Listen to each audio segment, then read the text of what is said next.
السلام عليكم، اهلا وسهلا بكم. نتمنىكم تكونوا بالف خير وفي الصحه الجيده ان شاء الله. معكم وصفات امي امن ناجحه. الاقتراح ديالنا ديال اليوم، حضرت واحد الكيك بارد، واحد الكيك اللي كيجي رائع، كيجي غزال غزال غزال بزاف. المكونات ديالو بسيطه، بقاو معايا ان شاء الله نشوفوا كيفاش صايبنا هذا الكيك ديالنا. عندي هنايا غادي نحتاج في المكونات البسكوي، اي نوع ديال البسكوي عندكم. انا كنستعمل هذا النوع هذا. بالنسبه للبنات اللي ساكنين هنا راه كناخذهم من البيني، زوين بزاف كيعجبني وكيجي لذيذ وما كيجيش يعني بحال داك البسكوي العادي معجن، ولا كيجي غزال. هاد العلبه عندي فيها 350 غرام، غادي ناخذ فيه 4 ديال الباكي. انا غادي نحضر بثلاثه، هما اللي غادي نطحن في الاول، ووحده غادي نخليها على جنب من بعد.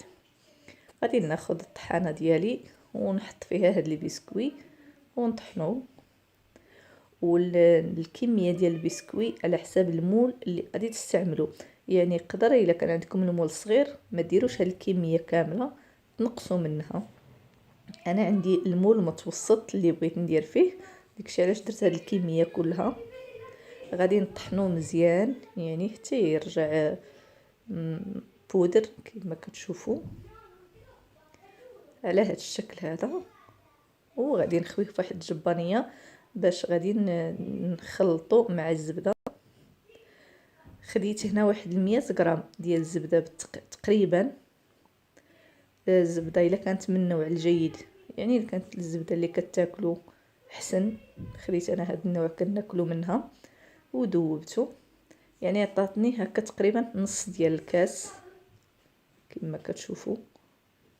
هو باش غادي نروي هذا بسكوطي ديالي.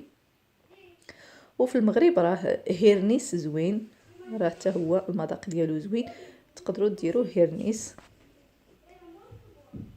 كنخلط هاد البسكوي مزيان مع هاد الزبده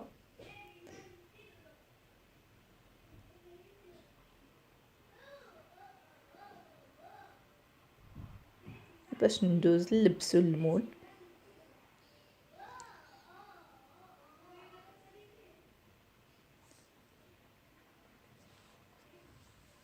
انا اختاريت المول اللي قلت لكم غادي ندير فيه هاد الكيك، هاد المربع، وغلفتو هكا بالسلوفان بالبلاستيك باش يجيني ساهل انني نديمو ليه، حيت ما عنديش مول ديال الزاج مربع وبغيت نديرو في المربع، ودرتو بهذه الطريقه هذه. صافي كنخوي يعني هاد البسكوي وكنحاول نستويه على الطاوه ديالي كله ونثبتو مزيان، يعني نحاول نضغط مزيان حتى يثبت. كما كتشوفوا بهذه الطريقه حاولوا تضغطوا وتثبتوه مزيان. وغادي ندخلو للثلاجه وندوزو نوجدو الكريمه، خليه الثلاجه يشد شويه. بالنسبه للكريمه ان شاء الله غادي نحتاج الحليب، غادي نعبر بالكاس معكم. غادي نحتاج 4 ديال الكيسان ديال الحليب. وحتى كما قلت لكم المول اللي غادي ديروا فيه هذا الكيك الا كان صغير، يعني تقدروا تنقصوا من هذه الكميه. انا هذا المول راه هذه الكميه هو يعني مناسبه عليه، هذه هي الكميه كتجي معاه 4 ديال الكيسان ديال الحليب. وغادي ناخذ الفلون ديال الكراميل. عندي هذا النوع اللي فيه ما كنظن 190 غرام، وجوج ديال السرشيات اللي غادي ندير. المهم الفلون الكبير اللي حلو، جوج ديال السرشيات انا غادي ندير فيه، وغادي نخلطو وغادي نحطو فوق النار حتى يغلي، يعني حتى يفيض. فاش كيبغي يفيض ليا عاد كنحيدو فوق البوطه على الطريقه، يعني هو كيطلع كيبغي يفيض صافي داك الوقت هذاك كنحيدو فوق البوطه.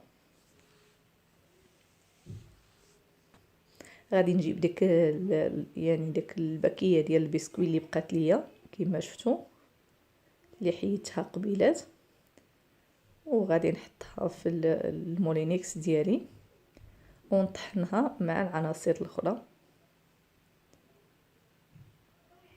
هاد البسكوي يعني من هاد الفلون كيتجي عاقد، كتجي الكريمه عاقده وكيزيد يعطيه واحد المذاق اللي زوين.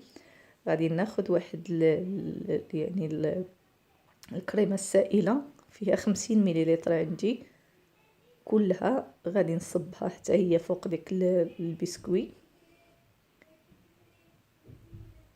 وانا قلت لكم يعني كنعاود يعني الكميه تقدروا تنقصوا منها، الا كان عندكم المول صغير تقدروا ديروا غير القشره يعني هاد الكريمه السائله غير نص ديالها الا كان عندكم المول صغير.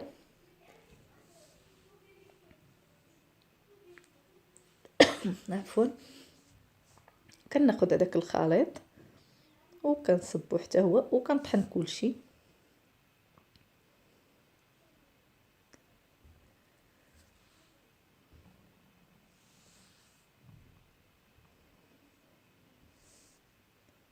كما شفتوا كنطحن ديك البسكوي مع داك الكريمه وداك الخليط كله، ومن بعد غادي نزيد ليهم واحد جوج ديال ياغورت ديال بالنكهه ديال الفاني. كما كتشوفوا اختاريت انا بالنكهه ديال الفاني. غادي نضيف جوج ديال العلب، كيجي زوين، كيعطي اللون وكيعطي المذاق. وانتم الا بغيتو تضيفوا هذه كاضافه يعني الا بغيتو ديروها، الا ما بغيتوش راه تستغناو عليها ما ديروهاش. كنعاود نخلط يعني واحد التخليطه خفيفه.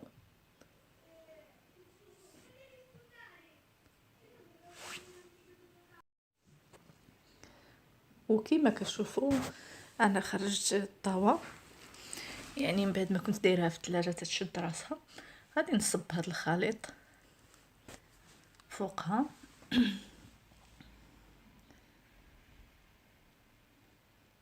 وغادي نردها للثلاجه. وما تخافوش لان الخليط مع ديك اليوغورت بارد والكريمه بارده يعني رجع غير دافي صافي مباشره غادي ندخلو للثلاجه حتى يشد راسو. وهاني خرجته من بعد ما شد راسو. كما كتشوفوا الفلون يعني ملي كيكون الفلون راه دغيا كيجمد ودغيا كيشد راسو. غادي ندوز كتزيين، غادي نزينو بهاد الكاكاو المر يعني فقط اللي بغا. بغيتو تزينوه باش ما بغيتو يعني كيبقى لكم الاختيار. صافي زينتو كله بهاد الطريقه كما شفتوا. وغادي ندوز نديمو ليه دابا باش كيجيني ساهل انني نديمو ليه. كما كتشوفوا كنديروا داك البلاستيك كيجيني ساهل. ها نتوما يعني بطريقه سهله ما كيتعثرش معايا. وغادي نقطعوه هكا كما كتشوفوا. وفي كل مره قطعت يعني كنمسح الموس كما كتشوفوا. راه كيجي زوين كيجي بنين صراحه. نتمنى انكم تجربوه وساهل يعني كيوجد خصوصا في هذه الفتره ديال الحال سخون. كنميلوا دائما هكا الحوايج اللي كيكونوا باردين. وهذا هو الكيك ديالنا كما كتشوفوا راه كيجي رائع يستحق التجربه صراحه. خديت هكا يعني اللوز وبديت كنزوق به عادي وقطعت معكم طريف باش تشوفوا كيفاش كيجي. راه كيجي غزال كيجي متماسك وشاد راسو وكيجي بنين صراحه. كيجي من اروع ما يكون. الى عجبكم الفيديو ما تبخلوش عليا بالاشتراكات ديالكم ولا لايكات ديالكم وشكرا لكم.